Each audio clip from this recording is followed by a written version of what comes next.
Alright, my name is Matt. I'm making this video for I Got Better. I live in Colorado, and basically the condensed version of my story, I suppose, would be that I had quote-unquote issues with anxiety and depression that went back to childhood, that became so bad in my early 20s that I was placed on an antidepressant at the time, and also given benzodiazepines. I had some issues with, I suppose you could say, abuse of these pills at one point in college. But basically the long and short of it is that from 1998 to 2005 I was on prescribed benzodiazepines daily, starting a dose of about 2 milligrams of Ativan a day that eventually quadrupled to become 4 milligrams of Klonopin a day. When I went to stop,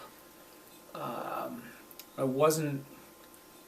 guess I just wasn't given that much information about what to expect from the healthcare professionals. I wasn't told how difficult it would be, or what symptoms to expect, or things like that. Instead, as I got lower and lower in my dose, which was in 2005, I started to have very profound issues of, I guess, what you'd call chemical terror. At the time, I just thought it was anxiety. I was told my anxiety disorder was coming back. I was told I was majorly depressed. I was told I was bipolar.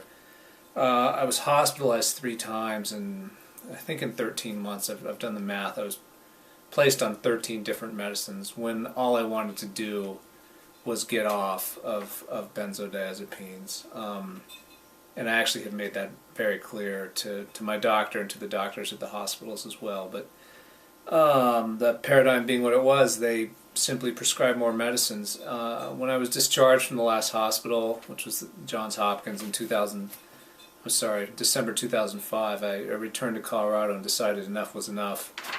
I'm getting off all psychiatric medicines. At that time I was on lithium, Neurontin, and nortriptyline.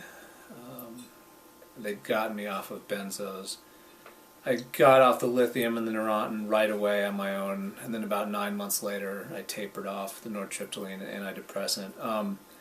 All this time I was experiencing profound rebound anxiety, benzo withdrawal symptoms, what was essentially a constant state of mortal terror. I didn't see any doctors anymore once I realized what was going on. A huge part of realizing what was going on for me was finding peer support groups on the internet, and also a friend of mine, Allison, here in Colorado, who'd been through it herself, and who'd actually was going to school to get her master's degree to counsel people who were going through benzo withdrawal.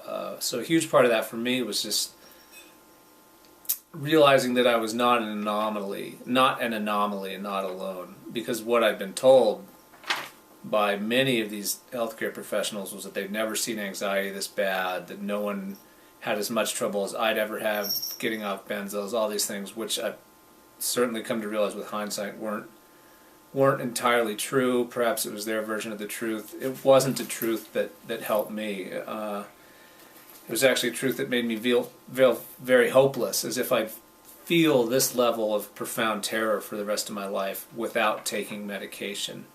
It didn't really leave me any way out, because clearly I wanted to be off drugs, but they told me I could never be off drugs, is my feeling. Now it's 2013. I haven't taken a psychiatric medicine since, I guess, October of 2006, so 6+ years, and I feel great. I don't feel like I need the drugs. I don't have any quote-unquote depression or anxiety. I mean, I have the normal sort of life anxiety that people have about things we get anxious about, but for me a big part of healing has certainly been recognizing how to deal with those things in a healthy way, and not just take a pill. Instead I go for a walk with a dog, or I spend time with my family, or I go rock climbing, which is something I enjoy. And I've reevaluated my life too in such a way that I looked at the things that were causing me stress and anxiety, and I've eliminated them, which I think is a very simple thing to do. I don't like working in office jobs. I don't like traffic. I don't like cities. All these things are very easily avoided, and you can still have a happy and productive life, despite what anyone tells you. The support I had while I was coming off, for me, a lot of it was my trusted climbing partners who knew what I'd been like before all this happened, and I think I had a lot of trouble recognizing me when I was at my sickest, and gave me a lot of encouragement, saying you'll get better again, you were better before, and just getting outside and being with me. The woman who's my wife now, who was my girlfriend at the time, was a huge support to me. She never judged me. She never questioned the veracity of what I was going through, all that. My family was quite helpful as well. There were a lot of friends who either been through something like this or seen people go through something like this. They were a big support.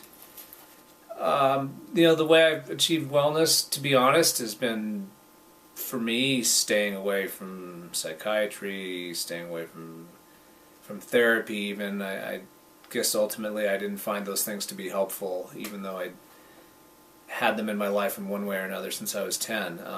I didn't feel that it was useful to have a diagnosis or to talk about these things or anything like that. I felt it was most useful to simply live my life, to find the things that make me happy, which are being self-employed and going climbing, being with my family, walking the dog. I mean, it's a very short list, and these aren't very complex things, but I find that when I fill my life with these things, with the people who truly love me and accept me for who I am, then I'm happy, and I think we're all much closer to that happiness than we'd ever think.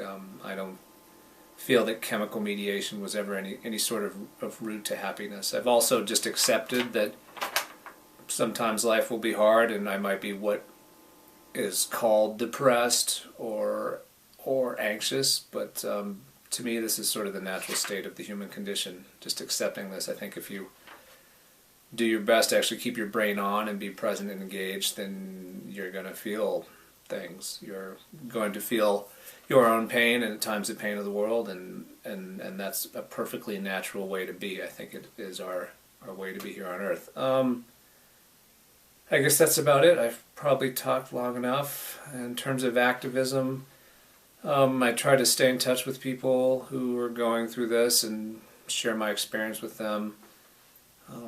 I've written a book called Death Grip that comes out February 12th, detailing my experiences. Hopefully it'll be helpful to people, and if you read it, just remember that I did get better, because there are some passages in there in which I'm quite ill and compromised, but I did get better, and then I guess that's about it. Thanks for listening to my story. All right.